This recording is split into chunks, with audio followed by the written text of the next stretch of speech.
Look at this thing. She is beautiful.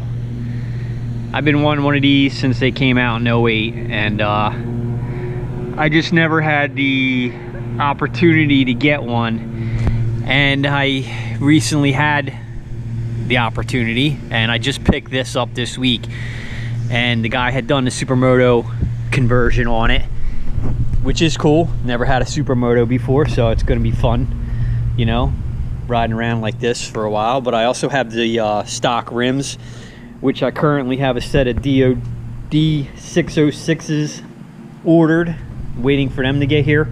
It's got the FMFQ4, it's got the EJK programmer, he's got all the smog stuff and AIS crap taken off. So he basically gave me a good platform of what I was going to start.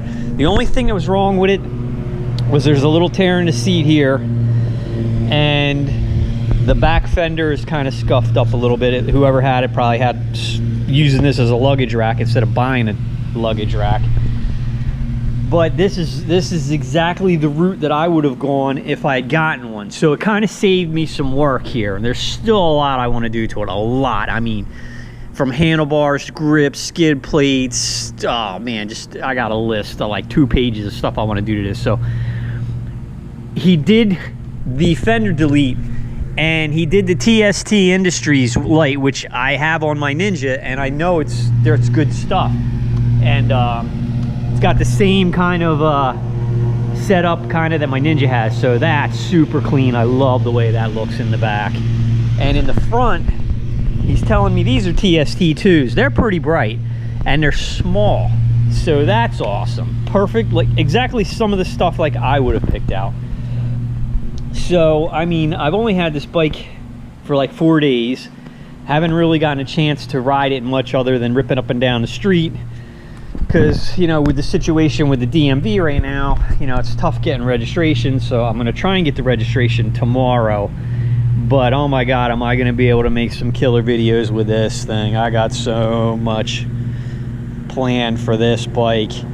And I gotta tell you, first impressions, I was surprised. I mean, I had a 250 dual sport back in the day, way back in the day, and you know, I knew what the power was like, and this is a lot more than that. So I was kind of happy, you know. I was expecting, let's just say I was prepared to be disappointed that being an only a 250 after having serious dirt bikes. I was really prepared to be disappointed, and I was okay with that because I knew this was going to be reliable on the road. And all the dirt bikes that I've had that have been, you know, hardcore dirt bikes that you can ride on the street, they all suck on the road.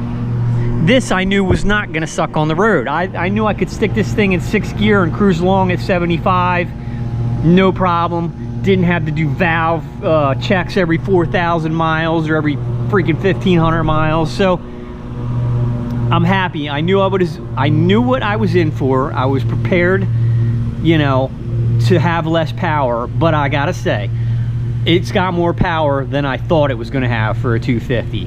So that being said, I'm curious as to what a stock one's like. You know, I've never ridden a stock one, so I don't know how much more horsepower you gain from doing the fuel controller to pipe and getting rid of the smog crap. But I'm probably going to be looking at doing some gearing too, because I don't need to go 90 miles an hour. I'd rather have it punchy off of the bottom. 2nd gear, it'll pull the wheel up no problem. 3rd gear, nah, it ain't happening. At least not without some kind of like bump or rise in the road. It ain't gonna do it. But yeah, and I'm also thinking, I don't know how long it's going to take me to swap between setups, but I wanted to get a lift for it, and shit, everything's out of stock right now because of COVID. You can't find nothing. So it's probably going to take me a while to get this thing squared away, and I'm not in any rush. This is like, I like having a project to work on, so I'm really happy. The bike's only got, I think, like 1,300 miles on it.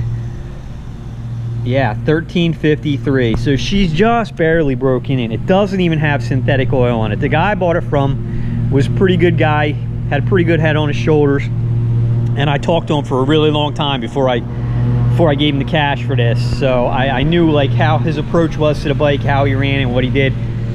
and he said he wasn't ready to switch to synthetic yet, which is great because you don't want to go too soon. You want to get everything, at least my opinion, my philosophy is get everything broken in real nice on conventional oil and then switch to synthetic. You don't ever want to start synthetic from the giddy up. So yeah, pegs, shifter, oh my gosh, there's so much stuff I want to do this, but this bike is just, it's just badass looking, man. I mean, if you see this sitting somewhere, it's a 250, but oh my god, it looks so cool. So yeah, this is just my initial review, and letting you guys know I got this bike finally. You know, like I said, I've always wanted one since they came out, and to have one that, you know, has so much stuff on it already, that's got me like halfway there.